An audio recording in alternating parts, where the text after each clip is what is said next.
And we're live. Hello and welcome to Sunday School Carnivore. Again, we're missing one of our wonderful key players. Stephanie is on vacation. She's out. And so I'm running the show in her behalf. If I comment in the chat, it'll say Stephanie because I'm signed in as her. But I'm still John. I'm the Carnivore teacher. We'll go around and introduce ourselves.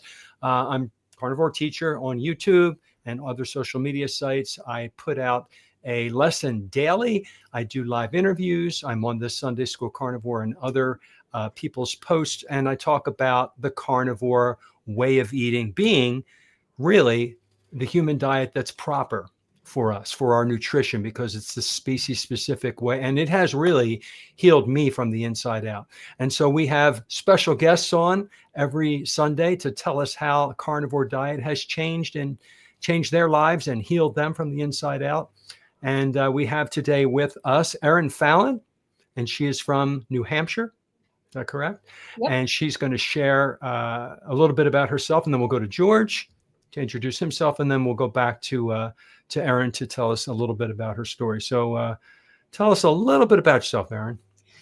So I live in Wolfboro, New Hampshire. I'm married. I have 3 adult children. 2 of them are married and 4 grandchildren.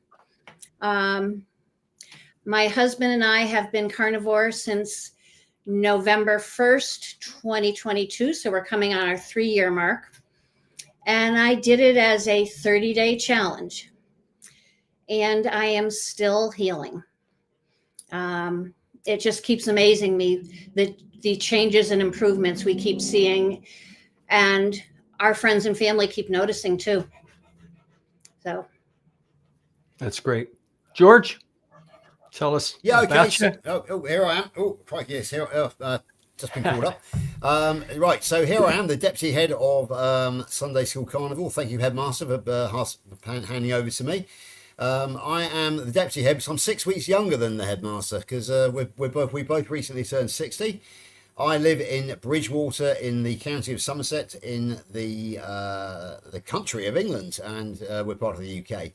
So yeah, I've been carnivore myself now for 2 years this month. But prior to that, I was hyper carnivore for 18 months as I did the transition. Mine is a typical story of type 2 diabetes and morbid obesity, which I was told would be with me for life and would have to be managed by metformin. I threw away the prescriptions and went and cured myself with low carb, high fat, and then carnivore. So that's a typical story.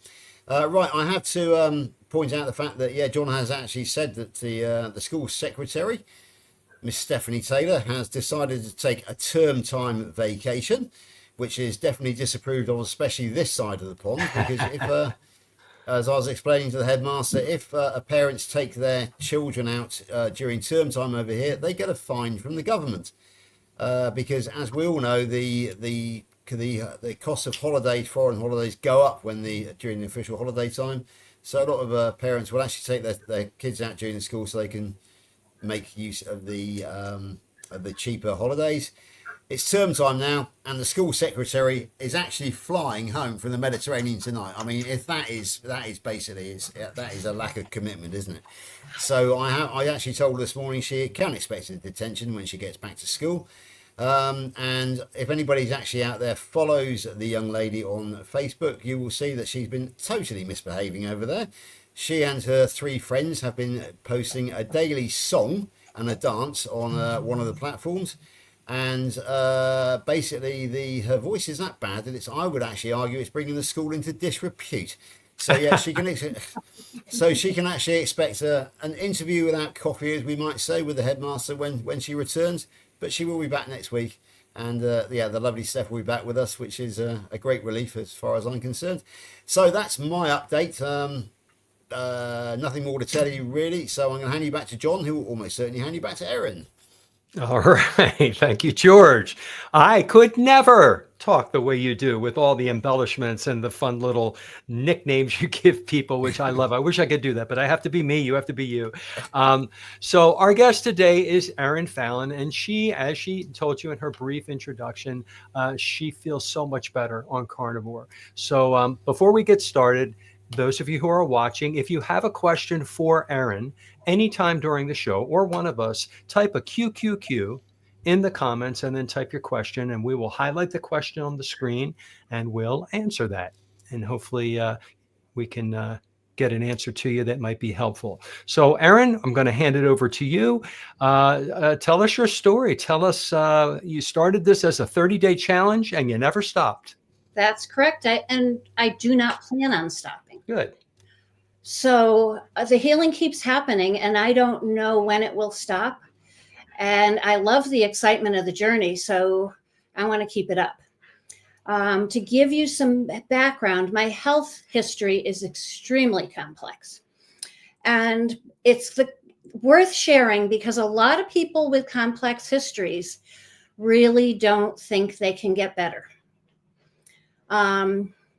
It's not as simple as a metabolic deficiency. I have genetic disorders that I do have to continue to take medicine while I'm carnivore because I have to replace things my body doesn't make.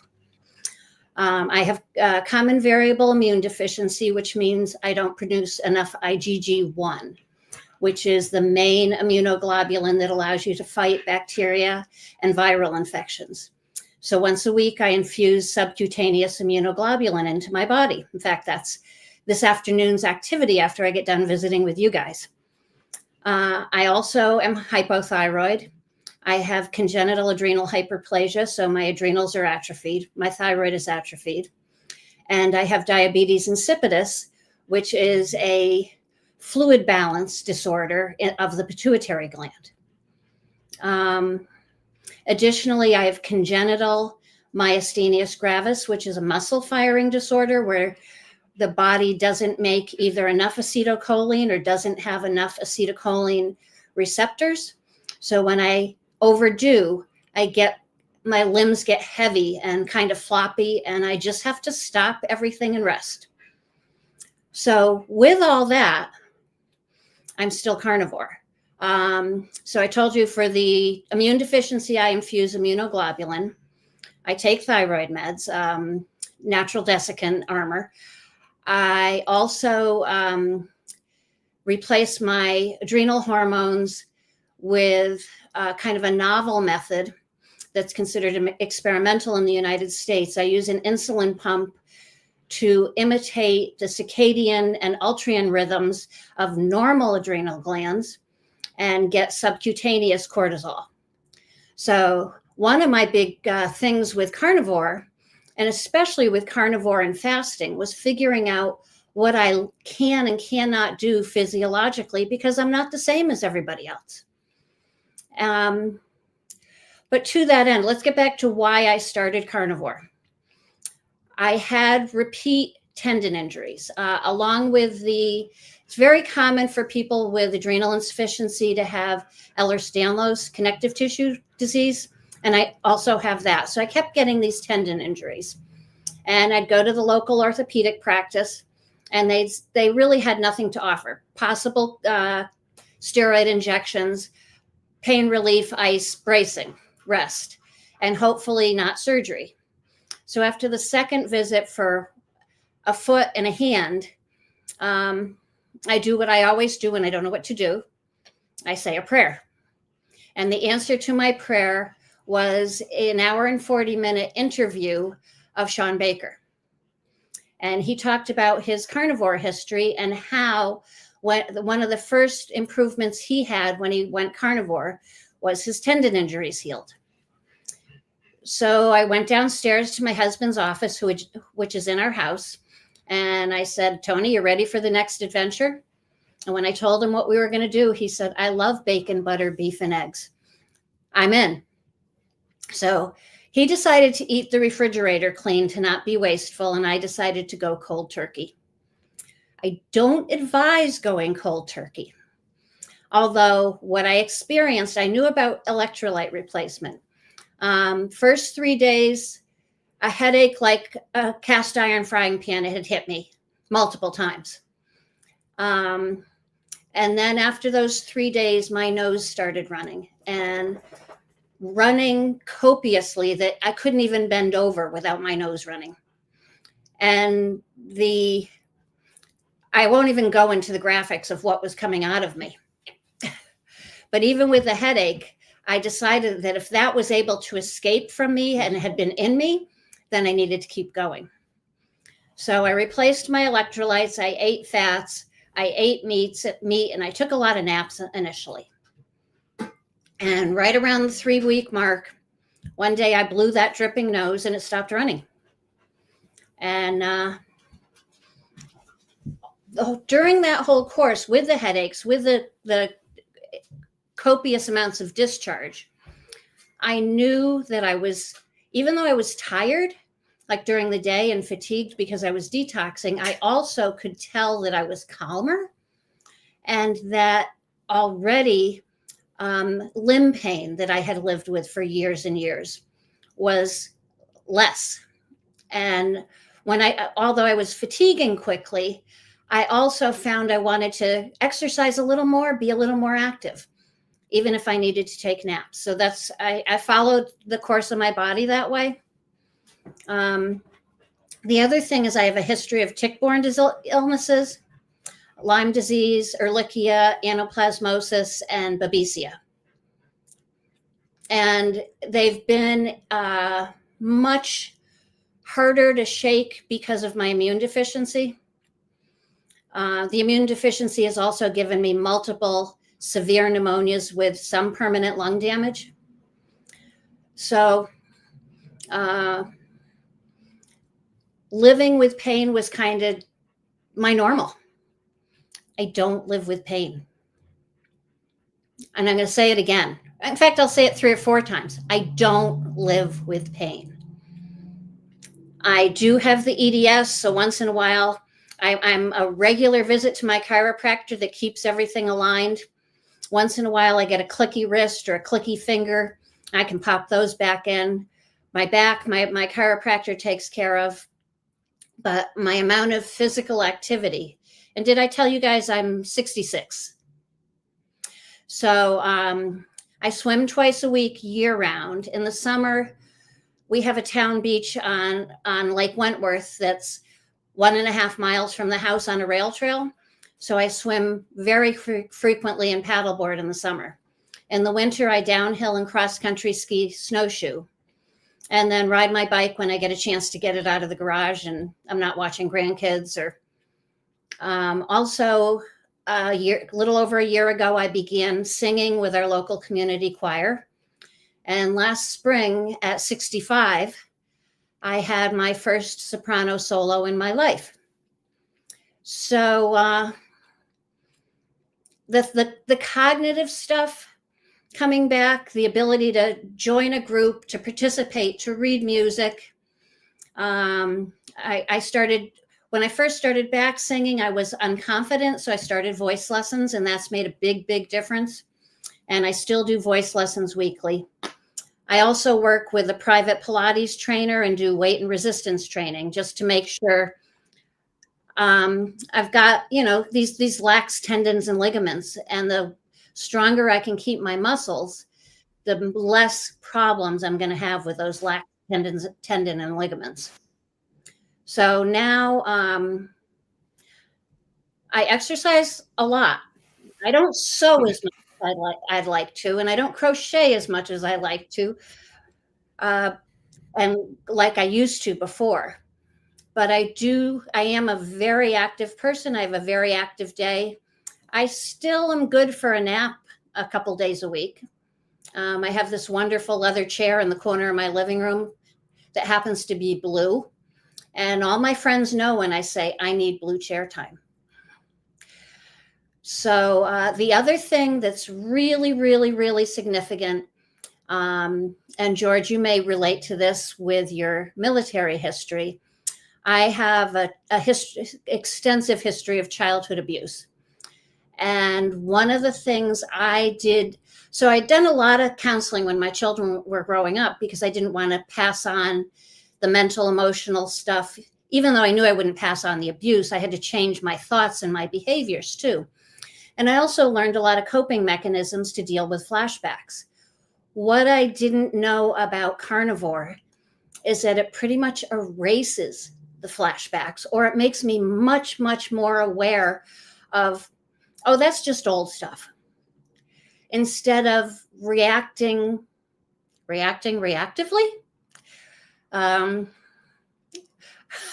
So well, you guys can find a better word for me if you want.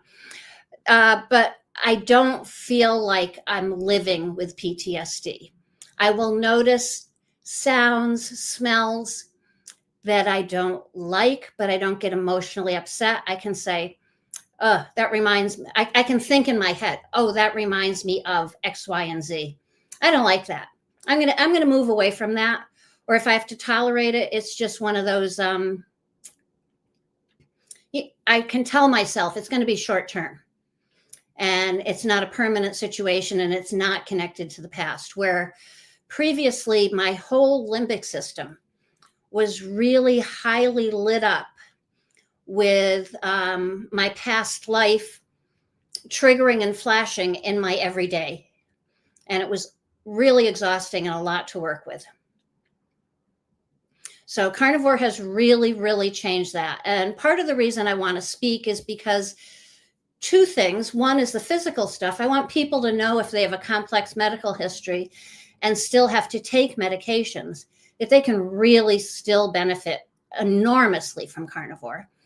And then the other thing is the mental health thing that I had no clue that Carnivore would have such an impact on my mental health. And now I can recognize when I'm starting to get a little weepy, a little anxious, a little something, and I have strategies. And just for example, coming to speak on the show with you guys, I was getting a little worked up, about 12:15 today. And so I messaged George, and we talked for 5 or 10 minutes, and I worked it through. I didn't get stuck where I used to get stuck. So those are the shares for now. That's the long, short story. That's you have a long list of physical as well as some emotional and it's just amazing.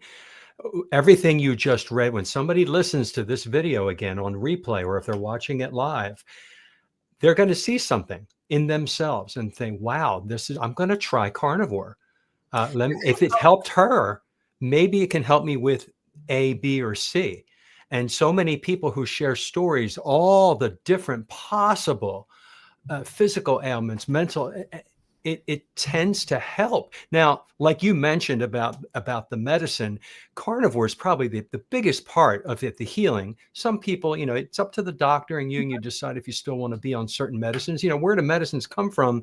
They come from plants, when dosed appropriately and timed, medicines can be helpful, but nourishing your body the way you learn to do, my gosh, you're a walking proof. It's just amazing. And the fact that you mentioned the emotional abuse, and I'm so sorry you had to go through that, the child abuse. I know that ketones play a huge role in our mental health when we are fueling our bodies with fatty acids and then ketones. Everybody I talk to, and I'm the one included, with depression and some lows that I used to experience, totally healed. It stopped my OCD that I used to have. I used to have obsessive compulsive disorder with not just biting my nails, but with thoughts and I couldn't stop thinking about something and I would blow it out of proportion. It sounded like something similar that you might go through. And that it all evaporates when I nourish my body with the proper stuff and get the crap out, the starch, the sugar, the seed oil, all the plant toxins, and God knows what else they put in ultra processed food. Mm-hmm. It's just amazing. Can you tell me how your husband changed? I don't know if you can speak on his behalf, but you said that he also is carnivoring your house. Has he done it as long as you have and seen some improvements as well? He, like I said, he ate up the produce. So he probably had 3 or 4 weeks of doing keto. Okay. And then all the other things that weren't produce that still fell within the good food, I gave to college students and a friend with 8 children. Oh, okay. That'll eat up the food. Anyway, Tony lost 30 pounds. Okay. He'll be 69 in November. So he's trim. He's down to the size he was when we started dating, and he's got a lot of fitness. He did have, just like we've heard with other stories, he had a health issue while on carnivore that kind of blew us away. He developed a rare form of vasculitis that attacked his kidneys, his balance, his vision, and his hearing. And the vision, the hearing came back right away. Some of the brain fog he's still working through he's about the 1 year mark. The kidney function is fine, and he's now doing Pilates and weight training with me, as well as playing hockey 3 days a week to work on the balance. Okay. So That's good. So, that thing where people can still have health problems on carnivore, he's an example of that. And he's also an example of how much the body can recover with carnivore. So when we went down to Boston to be seen in an emergency admittance to the hospital, the first doctor that we saw asked about our lifestyle, and he said, "I'm carnivore." And that doctor said, "This will not be chronic for you. You will be cured." So I'm holding on to that. Wow. That's great. Our question, you may have already answered this. If time permits, can you talk about the husband's healing? If that's something that he wants out there, of course, we understand. And you shared that. The vasculitis, I don't know what that is. Can you just explain what is that? They call it an autoimmune disease. Okay. They don't know what causes it. There's been a big uptick since COVID and the COVID vaccine. Tony did have COVID. We chose not to vaccinate with we chose not to be part of that part of the experiment. But he had, a mild to moderate run-in with COVID. So was it that they've also found that some people who are on certain medications are prone to vasculitis? He didn't have that. He's never been a medication person. In the 44 years we've been married, he had the flu once when we had 2 little children for a couple of weeks, and that's pretty much it, except an occasional cold. So this really took us for a surprise. So they say it's an autoimmune disease where inflammation goes after the microvessels, the tiny microcapillaries, and causes them to be disturbed or clotted up or something. And so that was where it affected the kidneys, some temporary vision loss, some temporary hearing loss, some of his core muscle control, and the general brain fog. Okay. I've heard stories from many people who got COVID and were fine, but also got COVID, and there was something residual, something left over, something that happened because of COVID. Maybe COVID woke up something that was a weakness. Yeah, we don't brought know. it to fruition. Nobody really knows the answer to a lot of those questions, and vaccines and all that stuff aside, COVID, man, what a nasty thing that was, and still is out there. So I know that you agree with me that eating this way is our best defense for ill health, to stay as healthy as we possibly can. Would you say, since you've started eating this way, you've had fewer sore throats or colds?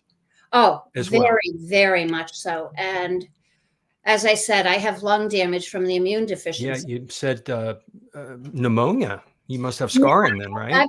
I've been having pneumonia since I was a young child. Oh, gosh. And then in 2010, I had necrotic granulomas in my lungs. So they removed roughly 1/3 of my left lung. Wow.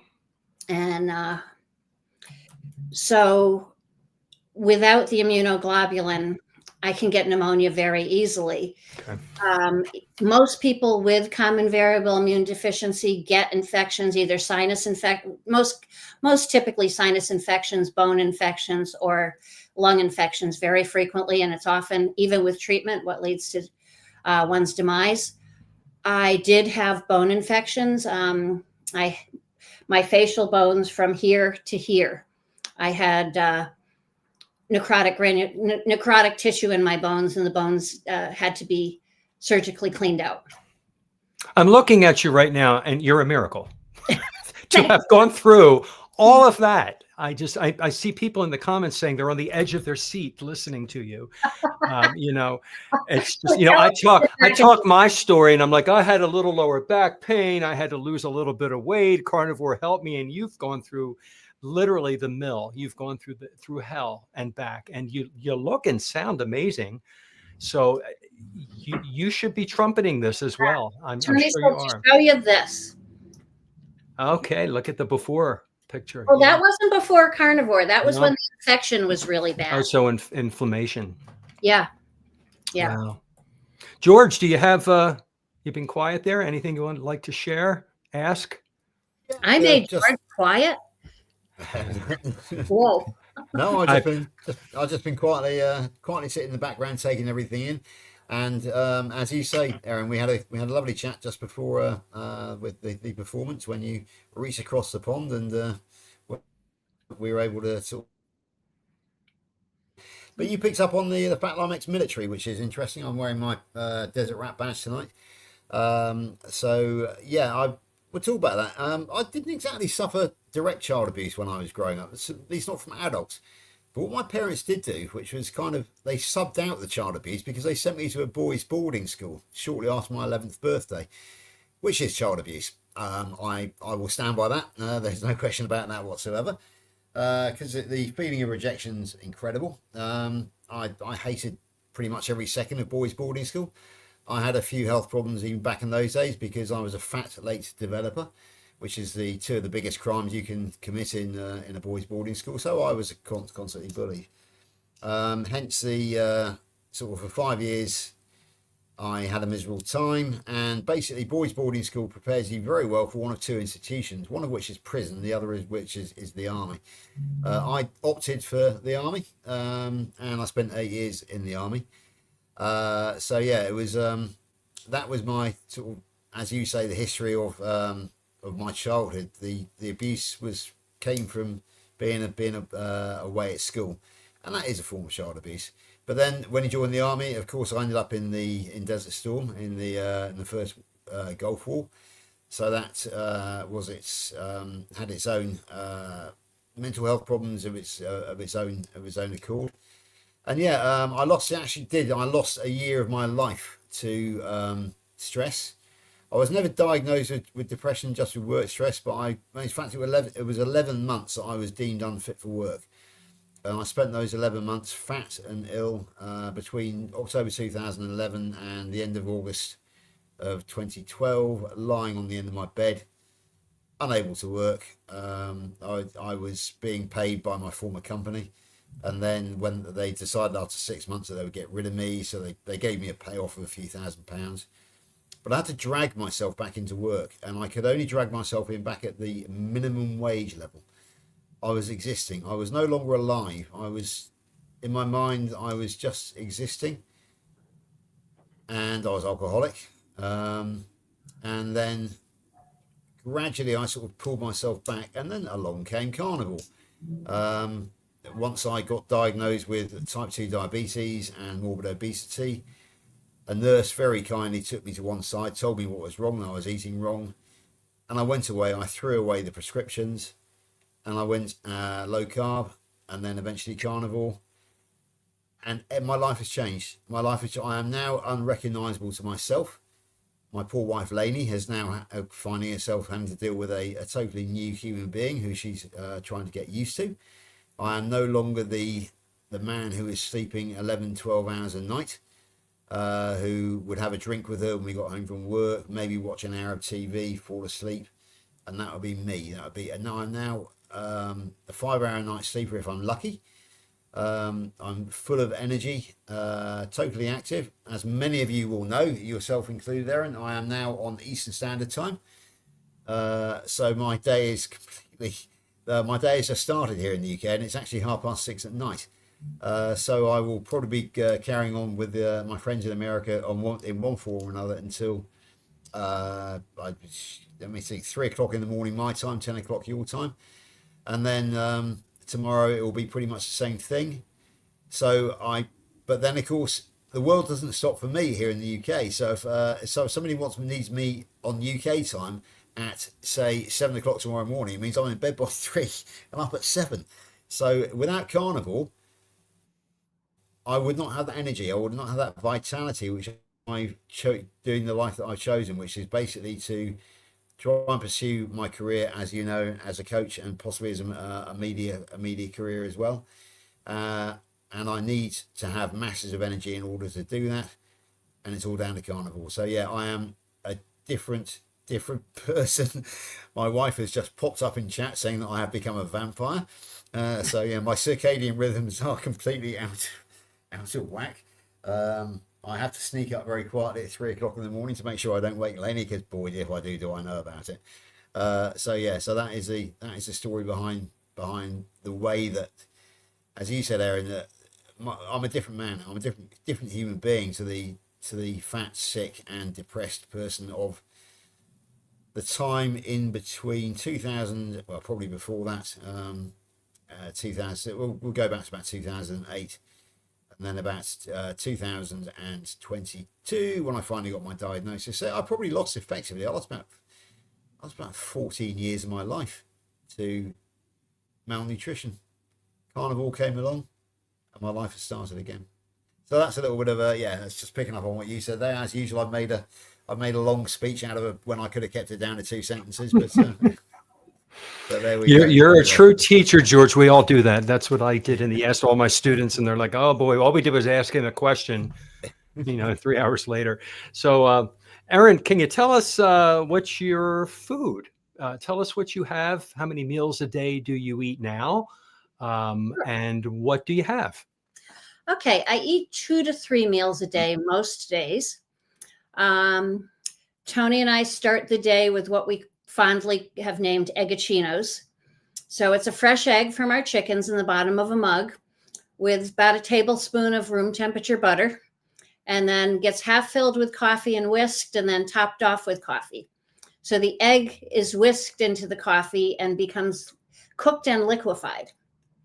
And then you get a lovely froth from that and the butter.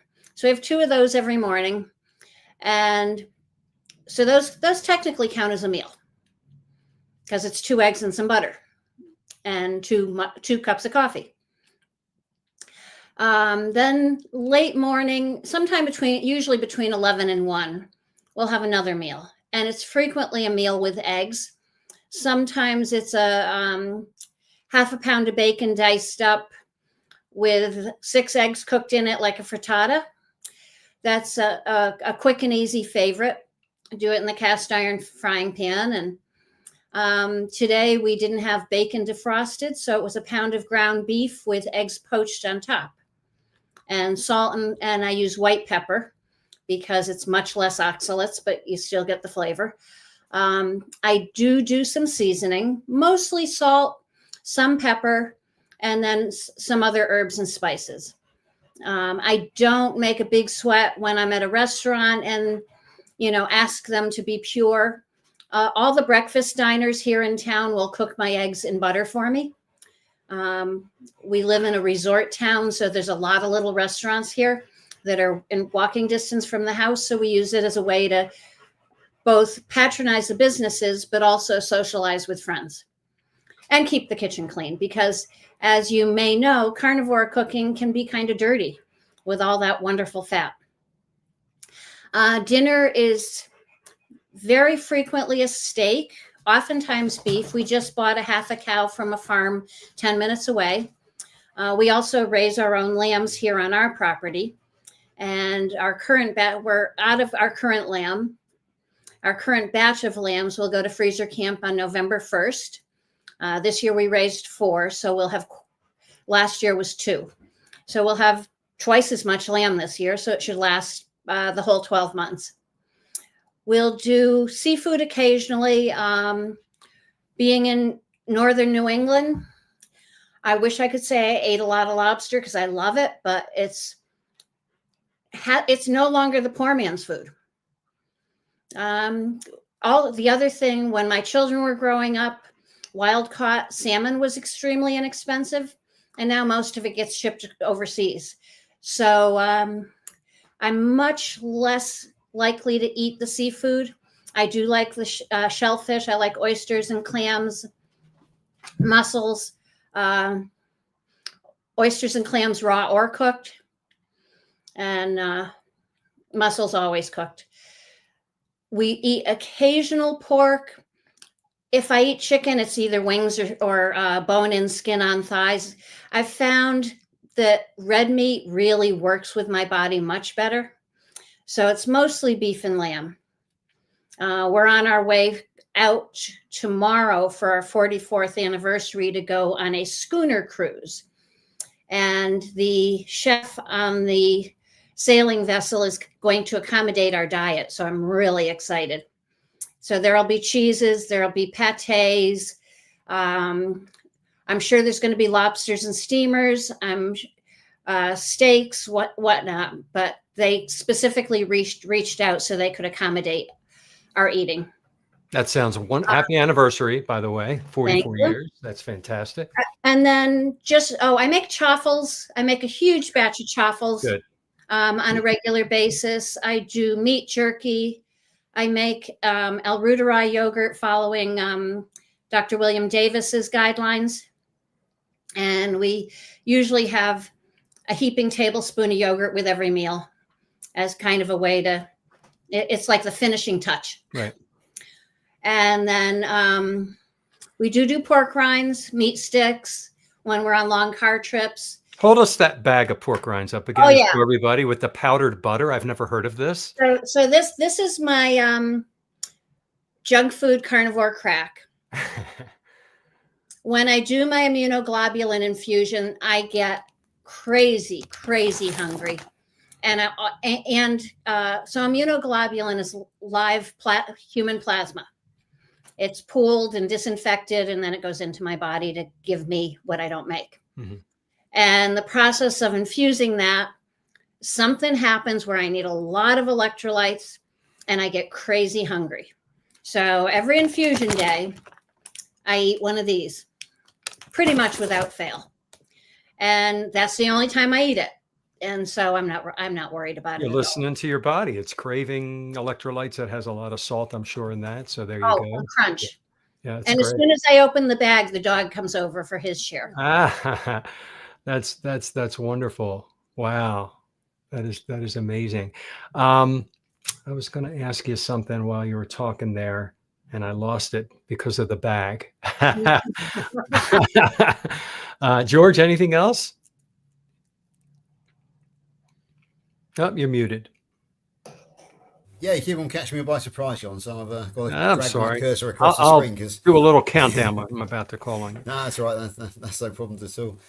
Yeah, so just talk about the seasoning side of things. It just reminded me, this is just a story really, to be honest with you. All right. My butcher is Ashley, who does the meat up, the catering now on. And last year, because he's been making burgers all of his life as a butcher, and he's always added lots of seasoning in. Because why? Because that's the way he's always done it. He's always been taught that is required of a burger. Now, we were very lucky to have Coach Stephen Thomas from the UK, BSc Honours, who's quite famous around the world, actually. And he said, if he's going to be producing burgers, I don't want any seasoning, don't want any pepper in it. And I thought, yeah, that's a good idea. So I spoke to Ashley about creating the Carnivore burger, which is basically just quality meat and salt. And he thought, we can't do that. That's, we need seasoning, you need pepper. So as I told him, I said, no, because pepper has oxalates. And he said, what are oxalates? I said, calcium oxalate create 80% of all kidney stones. Oh, I didn't know that. Yeah. So anyway, so he experimented last year with the 7-ounce carnivore burger, which was ground beef and salt. Went down very well. Just one comment was that the mixture wasn't fat enough, so it was a little bit too lean. But we had the discussion afterwards. What he's doing now is he's actually getting the fat from the slaughterhouse where it's cut off, and he's adding it to the mix. And he's actually producing the carnivore burger for people other than us. It's become sort of a standard alternative burger. And do you know what's happening? His normal customers are preferring the pure carnivore burger with quality ground beef and fat and salt over the traditional ones with the seasonings in. So that's kind of a small little victory for us out in the big wider world. So it's it's just gradually. Ashley has had to change his mindset. He's had to change his mindset from the way he always did things to a new idea, and that new idea, which is the carnivore burger, carnivore, has proved to be a very good thing indeed. We all have to go through the same thing. We are all taught that vegetables are necessary. We are all taught that red meat will give us colon cancer. We're all taught we need fibre. We have to change our mindset. I changed my mindset, and I changed my entire life. So, yeah, it just shows the benefit really of thinking outside the box. And a nice little story about my great friend and a fantastic carnivore supporter, Ashley. So, there we go. That's my whole contribution. You can't go wrong with just ground beef and a little salt. Absolutely, exactly. That's all you need. Let's see. Question: where did you get those pork rinds? Coach Juliet Edens wants to know. I found them on Amazon. Oh, you didn't buy them in a store. You got them on Amazon. So no, I found them on Amazon, and Pork King also makes plain and herbed panko. Okay. Which is the ground up. Yeah. The ground up. And when I first started making truffles, I started with eggs and cheese, and I found them too dry.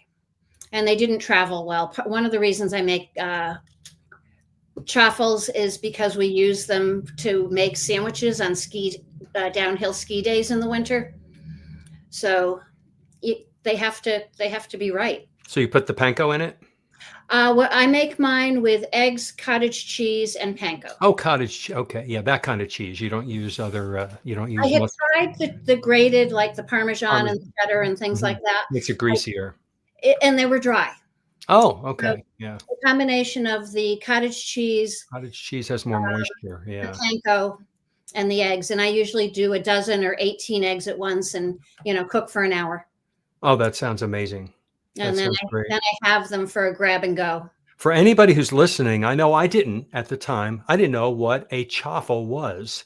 I made a video about it, and I have so many people make them now, and you get this little waffle iron, and the ingredients, like you said, it's always egg, and I do it with mozzarella cheese, and that's all I need. A little bit of salt. You can put anything you want in it, but that's the base. And it comes out. It looks and has the texture and feel of a waffle, and you can use it to hold something, as a vehicle to eat something. You can do anything with it, or have it cold, have it warm. They're really versatile. Yeah, I started like you, and I looked at that little waffle maker, the little guy. I said, when hell freezes, because I'm not going to be making those over and over again for the volume I want. So my waffle maker has 4 of those little circles. All built in. Okay. It's good for you. I'm cooking 4 at once. I have 3 little ones, believe it or not, and I plug them all in and I dump 2 of them with the lids down on all of them. So I'm kind of doing the same thing. I remembered what my question was. You have a farm, apparently. You live on a farm and you raise lamb and you have hens for eggs. Can you tell us a little bit more about the food that you get from your farm? Because I'm jealous. Well, we're kind of urban farmers out of necessity. Okay. So 5 years ago, we moved to Wolfboro, New Hampshire from the town. We'd raised our children in Stratford, New Hampshire, on a town-maintained dirt road on the side of a mountain. Very rural. And once the kids were gone and doing all their adult things, and with my health problems were very, very severe for a while, I didn't like being isolated. It was a 45-minute drive to do anything, and any of the daily task kind of things, groceries, hardware store, box stores, etc. So we moved to downtown Wolfboro. Now, year-round population here is 7,000.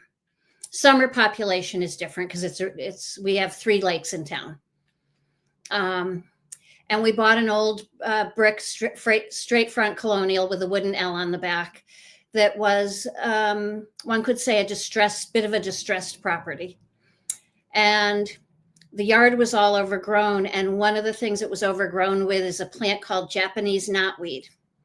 Japanese knotweed looks like a bamboo type stalk with a heart-shaped leaf and then a very lacy flower that attracts all the pollinators in the fall. It's extremely invasive. It grows by tubers under the ground, and it gives off some kind of chemical where other plants can't grow among it. So when you have a patch of Japanese knotweed, there's nothing else growing in it. So when we bought the property, we were pretty overwhelmed. We didn't know what to do about the knotweed. The first year we did what was considered safe spraying, but it really didn't do well enough. And we didn't even want to do safe spraying. So we decided to raise lambs. We only have an acre of land, but we have a field next to us that's technically wetland, so it'll never be built on. And the owners have allowed us to extend our pasture fencing onto their field also. So our lambs eat the knotweed on our hillside, and then they eat the field next door, which is all part of the same pastured area. We get them in May, and 7 months later, they go to freezer camp. The chickens we just got for the convenience and the fun of having chickens. And when you start with 1-day-old chickens in a box in your basement and you hand raise them, they're very tame. And we have young grandchildren that like to carry chickens around. So we get eggs and we get grandchild entertainment. So. And this year we ended up with very, very tame lambs that came from an emergency C-section. So they were bottle fed and they came wearing sweaters. Wow. And so that was very popular with the grandchild population also. But they're still going to freezer camp in November. Definitely. Oh, that is anybody who doesn't have a farm or doesn't have any animals, we are jealous of you. Where I live, I can't do it. I live in almost a city, kind of rural area. I can't raise any. I can't even have any hens. But I think that would be wonderful to have a wonderful pasture raised egg from a hen. How many do you get? Like how many chickens do you have? And we have 4. We're down to 7 chickens. We started with 12. Mm-hmm. Part of the normal circle of life is you lose some. Mm-hmm. And our Rhode Island Reds are 3 years old. Our Orsos are 2 years old. So the Reds are getting older. We have a total of 7 chickens. On a good day, these days we'll get 6 eggs. On a bad day, we get 2 eggs. And then in the winter, you get a few eggs a week. Okay. Yeah. So it's different with the temperatures. The temperatures and the light. And your chickens go out and eat the bugs and worms. And do you have to give them any supplemental feed? We do. They do get commercial chicken feed. That's like anti-parasitic kind of treated, medicated feed. And then they eat a lot of bugs. They eat a lot of leaves. Chickens will actually eat little bits of gravel too. They need it for their digestion. And then our abutting neighbor on the south side of us is a friend who owns a pizza sub kind of restaurant. And he feeds the chickens scrap expired kitchen food. Oh, okay. Chickens will eat just about anything. Actually, the lambs will eat just about anything too. Or like the ducks, they will eat any duck food, like my friend Rick talks about. Good. Okay, Anybody so have any if I can jump in questions? here, John, Please I've do. got I am a chicken child. I'm a child of the Okay. chicken. Chicken man. Because I was brought up on what we call a small holding here in the UK, which I believe has taken on the name of homestead over in the States. Which is basically my father was a hobby farmer. We had quite a significant patch of land, about 4 acres, and we had chickens. And I do remember that when I was about 3 years old, I had my childhood pushchair, if you like, the small version of the perambulator. And by the time I could walk, I sort of use it as a walking aid. But I used to open it out and get my favourite chicken, who was called Henny Penny. I used to strap her into the child walker, and we used to go for walks around the garden. She used to actually sit there clucking very contentedly to herself. She was she was a bit of a character. And to pick up on the grit for the digestion, I believe that the organ that they require a grit for is the gizzard, because the gizzard is where they actually grind their food rather than they don't digest it in the same way as we do. I believe it gets stored in the crop and then goes to the gizzard to be ground up. So yeah, they do require little bits of grit because that's actually physically what they have in their gizzard to help them grind up their food. You just brought back some great memories there, when I was growing up, because we had a flock of chickens, we had a flock of geese which we kept on losing to the fox. We decided we needed a goat because we had the stinging nettle in our paddock. She would eat anything apart from stinging nettle, so that was kind of a bit of a but we loved her anyway. We used to rent the grazing in the apple orchard out to the local farmer with his lambs. So yeah, I had cats as my best friends as I was growing up. So yeah, I had a fairly idyllic childhood until the age of 11 when I got sent off to boarding school. I don't think I miss my parents so much. It's my cats and my animals. So but that was it was you just triggered a memory of me growing up on a farm. It was great fun. So that's my chicken story. I don't have a chicken story, unfortunately. I grew up in the suburbs of Philadelphia. I do remember in the mid to late 60s, when I was a little boy, we would drive up to the dairy farm with the glass used bottles and exchange them, and we would get milk from the cow. I mean, I remember that, and I remember the metal box in front of our house, and the milkman came. And I remember the caps. They were like a hard paper cardboard cap that came off. And I remember that. I guess I'm that old now that we had a milkman. And now what are we all talking about in the carnivore community? We're talking about raw milk, raw dairy, and how we wish we could have it, and how everything's pasteurized. And I can get raw milk in New Hampshire. Can you? Oh. Yeah, I can get raw cow's milk and raw goat's milk. We actually had raw kefir in one of my stores, and then they stopped selling it. It said for pets only, and I grabbed it, I bought it, I smelled it, I tried it, I had it for a month or two, and then they stopped selling it because somebody probably, I don't know, some health department probably said no. I don't know about the state of Florida and what was permitted or not, but they were probably afraid of getting sued, which is ridiculous. It's a shame how they don't have a problem with all the other crap that's in the aisles of that same grocery store. All the seed oils. Oh, I know what I wanted to ask. That bag of pork rinds that you have, do you read the ingredients? Is it fried out in its own fat to make sure it's not it's because some pork rind companies, they will actually drop them in peanut oil. You have to make sure you read the ingredients. It's pork rinds cooked in pork fat. In pork fat. Butter buds, which is milk solids, non-fat milk, salt. The natural flavor could be my big non-carnivore piece. But you know what? There was something else I thought.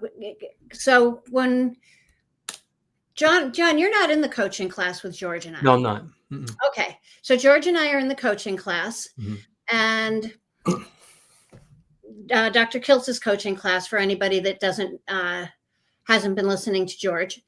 And one of the things that we talk about as part of our learning is how people with different health profiles may have to adapt their carnivore or their keto experience. And I want to share what I do that's different than probably the rest of you. Okay. So I don't make cortisol. I also don't make aldosterone. So I replace the cortisol, like I said, with the insulin pump with usually injectable hydrocortisone, but I use it sub-Q.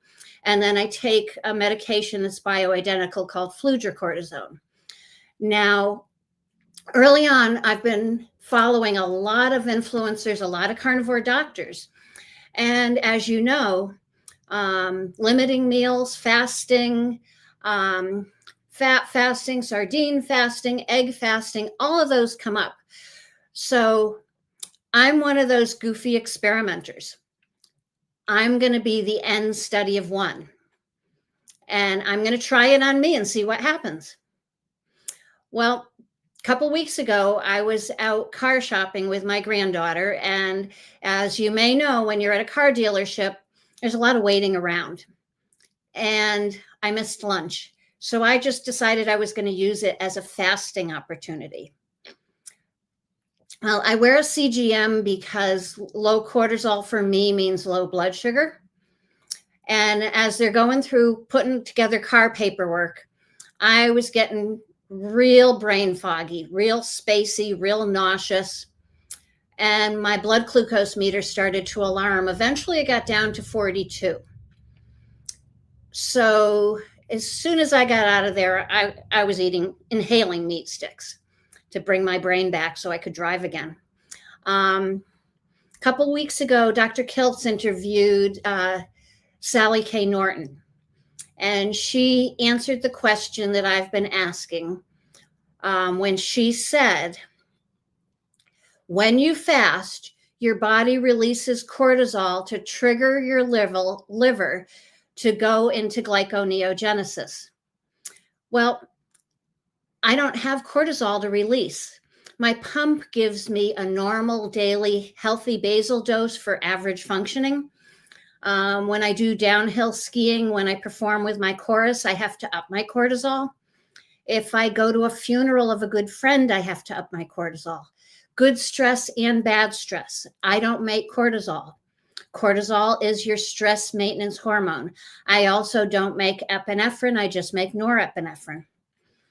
So I can't fast. And that is important for people to hear, that I can be successful and heal on a carnivore diet. I can go into ketosis. I can have autophagy, but I can't do a multi-day fast because my blood sugar will drop and I'll go into adrenal crisis, which is life-threatening. So that's an important share. Very important. Your adrenal glands do not work like ours. And so they don't work at all. They don't work at all. So you, just like a type 1 diabetic, pancreas does not secrete insulin at all. Mm-hmm. You have to, like an insulin pump, you have to have the same pump that gives you cortisol. Yep. Which that's very important to hear. A lot of people don't hear that this is individual. Fasting is not for everyone. Obviously, it's based on everybody's physiology. We're coming to the top of the hour here. You have been a fantastic guest. Yeah. Fascinating, Erin. We want to thank you so much. Is there anything else you'd like to share before we end the podcast? I just want to encourage people that may get this video with this interview referred to them, that really feel hopeless, to take from me that it is not hopeless at all. I mean, I have so much more joy in my life with the reduced PTSD, the elimination of pain, the much more activity in my life. I still have a lot of plates to spin every single day. I still have to replace bioidentical things that my body is not going to make in this life. And I can do it, and I can live with joy and happiness. So I really want other people to hear that. And anybody that, shares this with a friend or family member that is going through rough stuff and is feeling hopeless, I want to really encourage them to think about healthy changes. And I mean, carnivore is so easy. Shopping is easy. Cooking is easy. The hardest thing is explaining it to your family and friends. Yeah, And that is the hard part. and then the other thing, eating in advance when you get invited to a potluck or something. Mhm. So, Yeah. A few tricks that we've learned along the way. We mhm. appreciate your story so much and you coming on. Where can our viewers find you? Do you have a YouTube channel? Are you putting any content out at all that we can find you? Not yet. I'm doing the coaching course Okay. basically because God told me to. Okay. And because I went to the Boston meetup and found out about the coaching course and couldn't go to bed that night until I signed up. Good. The next step is a little bit of travel over the next month and learning about how to have content, how to Okay. reignite web pages and things like that I through my illness had let slide. So All right. Have you done other interviews? If we were to type your name in, maybe we can find other interviews. yeah, no, I've been on Bob's Carnivore Talks Okay. as a participant a couple times, but you guys are my first interview. That's right. right, George. We're honored. I will have a website coming up when I get it. I have a Dominion. What's it called? Domain. Domain. Yeah. And that's always growing. ALLWAYS growing, all connected, all lowercase. So that should become active in the next month or two. But Good. yeah. Great. George, give Yeah. us a quick where we can find you real quick, and then we'll I we'll think wrap it most up. people know that I am George Goodenough 823 on YouTube. I'm George Goodenough on Facebook. Please come and find me. I know a lot of people are. Thanks to everybody in the chat tonight. A lot of KMT people we can always rely on. It's great. It's a shame that Steph's not here. She will be back next week. But she's a school secretary whose job it is to ring the bell. So I know I have to remind the headmaster that he has to ring the bell and he has to press the button. So back to you, John, to ring the bell and I press the will button. do that. And thank you again, Erin. Thank you, George. I am the Carnivore Teacher Alpha on YouTube and all the social media platforms. Explained that in the beginning. And we'll see you back here again next Sunday with another wonderful guest to share their wonderful success on Carnivore. Thank you, everybody. Have a wonderful week. Stay on with Bye. us, Erin, for a minute. Mm-hmm.